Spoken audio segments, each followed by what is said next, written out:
આજે પૂર્ણ ગામવાળે મને આમંત્રણ આપી પછી શીતળામાનો આજે અહીં તમે અમારો સન્માનનો પ્રોગ્રામ રાખ્યો છે. આ પ્રોગ્રામમાં ઉપસ્થિત વડીલ મુરબ્બીશ્રી અને તાલુકાના ઉપપ્રમુખશ્રી અને અમારા સમાજના વડીલ આગેવાન શ્રી બાઉભાઈ, આપણા પૂર્ણ સીટના તાલુકા પંચાયતના ડેલિગેટ અને કારોબારી અધ્યક્ષ બન્યા છે અને પાર્ટીએ એમને કારોબારી અધ્યક્ષ બનાવ્યા છે એવા શ્રી સિદ્ધરાજસિંહ વાઘેલા, આ ગામના બધી જ કોમના વડીલ આગેવાનો, ગામના સરપંચ શ્રી ગગાજી, માનપુરાથી વધારેલા બધા સમાજના વડીલ આગેવાનો, બહેનો, માતાઓ, ભાઈઓ, આજે જે અમારું અહીં સન્માન કર્યું એ બદલ આપ સૌનો ખૂબ ખૂબ આભાર. આ ગામમાં અમુક આગેવાનોને ઓળખતો નહોતો, પણ બીજા લોકલ બધા વ્યક્તિઓને ઓળખતો નહોતો. ધારો કે સિદ્ધરાજભાઈ હોય, બાઉભાઈ હોય, આ વિસ્તારમાં ધારો કે રમેશભાઈ છે, આપણા ગોરધનભાઈ છે, જે અમારા સંઘમાં આવતા લોકો હતા એટલે આપણે ઓળખતા. અને મેં વિચાર્યું પણ નહોતું હું તાલુકા જિલ્લા પંચાયત લડવાનો છું. આપણે એવું હતું કે કદાચ જિલ્લા પંચાયત અને અમારે તાણા તાલુકા પંચાયત લડવાની ગણતરી, હું તાલુકા પંચાયતનો પ્રમુખ ચાલુ હતો. મને એમ કે તાલુકા પંચાયત આની તાણા લડો એટલે મારે જે પરિચયવાળી બેઠક છે બરાબર, એ ઘણું મને જોર કરશે તો મને વડા જિલ્લા પંચાયત લડાવશે, મારું ગામ વડા છે એટલે બરાબર.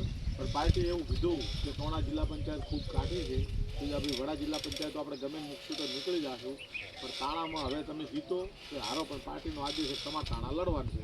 તો મેં પાર્ટી કહેતો છે પરિણામ આપણે જોવાનું નથી, પણ તમે મને ખૂબ સાથ સહકાર આપ્યો, તમે મને તમારો ગણી અને તન મન ધનથી જીતાડ્યો એ બદલ તમારો બધાનો ખૂબ ખૂબ આભાર બરાબર. ન કે મારા માટે આખા આ ગામ તો અમુક ગામ તો એવા તો મેં જોઈએ જ આ વિસ્તારનો. તમે અમારો ટોટલ ઘસારો અમારે વડા હોય, નાથપુરા હોય, કાકર હોય, એ ગામડામાં મેં ગમે તે ઓપનિંગ હોય, સારું ભલું હોય, ભાજપનો પ્રોગ્રામ હોય તો મને કાયમ વડા જિલ્લા પંચાયતની જવાબદારી આલતા કે વડા જિલ્લા પંચાયત તમારે સાચવવાની છે. છતાં નવો હતો પણ તમે ખૂબ સહકાર આપ્યો. હું તમારાથી કોઈ દિવસ પાછો રહેવાનો નથી. સરકારશ્રીના જે વિકાસના કામ જેમ સિદ્ધરાજભાઈએ કીધું એમ અમે મહિના પછી ચાર્જ લઈશું. અમારું મહિના પછીનું જે આયોજન છે એ બધું નવું આયોજન થવાના છે. એમાં પહેલું જ અમે સિદ્ધરાજભાઈ બંને વતી હું કહું છું તમારે શીતળા માતામાં જે ગ્રાન્ટમાંથી બ્લોક જોવે છે કે વરંડો જોવે છે તમે કહો તો એક કામ અમે તમને આપશું. તમે એક કામ બધા કામ તરત નથી થઈ જવા, એક કામ આપણે સ્ટેપ બાય એક આયોજનમાં ધારો કરી લે, એક આપણે બીજા ગામમાં આલવું પડે, બીજા ગામમાં આલવું પડે, એટલે બધાય થોડું થોડું કામ આપવું પડે. પણ આ ગામમાં હું આવ્યો છું અને માતાજીમાં પહેલી વખત આવ્યો છું તો તમારે જે કામ હોય સિદ્ધરાજભાઈ લખાવજો. તમારે માતાજીમાં એક સરકારની ગ્રાન્ટમાંથી આપશું અને બાબુભાઈ મારે પ્રશ્ન માતાજીમાં ફાળો આપવાનો છે, આપ બધા કોઈ હું લખાઈ દઉં. તમારા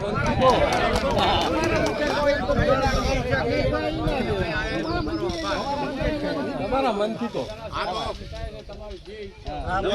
મારા 31,000 રૂપિયા મારા લખી દો.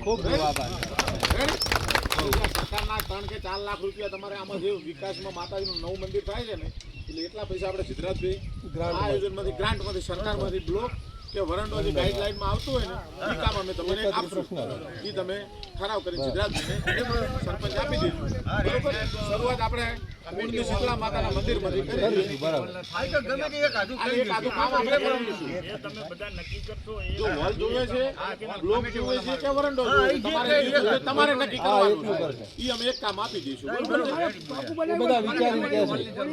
એટલે પાઇપલાઇન અંદર આટલા સુધી ચાલુ છે અને પાણી આવે છે. ના ના પાઇપલાઇન દબાઈ ગયો પાણી ના આવે તો પાઇપલાઇન ફેર નવી નોકરી કનેક્શન નું ફેસર મને નથી મળતું. પાણી નહીં મળતું. કનેક્શન ઓકે છે. ઇતરા ચોથી લીધેલી લાઈન બનતા તાનું બન્યું એ વાત કરે બરાબર. હા ઈ સિદ્ધરાજ ઇને નાખેલી એલા બધા માટે હે ઢોરા પીવે મોરા પીવે એટલે આપણો હવે કોને કાકા આ પાણીના ટાંકા છે ને એ આપણે ભરવાની જવાબદારી પંચાયતની છે. કારણ કે પંચાયતમાં પાણી પુરવઠાની લાઈન પંચાયત સુધી આવે અને પંચાયતથી આપણે આવા 18 ટાંકા બનાવ્યા અને 18 ટાંકાની પાઇપલાઈનો નાખી પણ એ વ્યવસ્થા થાય એવી નથી, કારણ કે ગામમાં પંચાયતમાંથી પાણી તો પંચાયતમાં જ પૂરું પડતું નથી, એટલે અહીંયાથી આવે ને. નર્મદા નહીં આવતું એમાં શું છે, હવે આપણે માની લો કે રતનપુરાની કે આગળ જે લાઈન જતી હોય એમાં એમાંથી કનેક્શન લઈ લે એટલે એમાં પ્રેશર નહીં આવતું હોય. પણ એ કનેક્શન ભાઈ ગેરકાયદેસર કહેવાય. હા હા એ છતાંય આપણે કનેક્શન કર્યું હતું, હમ. પણ વચ્ચે શું છે, નાની મોટી નળીઓ પેલી ઓય, બધા કનેક્શન જેના ખેતર આવી નોખતા હોય. કોઈ ખેતરમાં કોઈ રચકા પાવતા હતા, કોઈ ઝાડ પાવતા. આના લીધે આ પાણી બંધ થઈ ગયું છે, બરાબર? એટલે ટાંકામાં પાણી ઓછું કાઢવું, ગમે ત્યાંથી લાઈન લઈએ ને વચ્ચે એક બે ઘર આવે ઉપર ચડાવવા માટે જો પ્રેશર વધારે પ્રેશર વગર પાણી મળે. પ્રોબ્લેમ થાય છે. એટલે વિષય આ છે.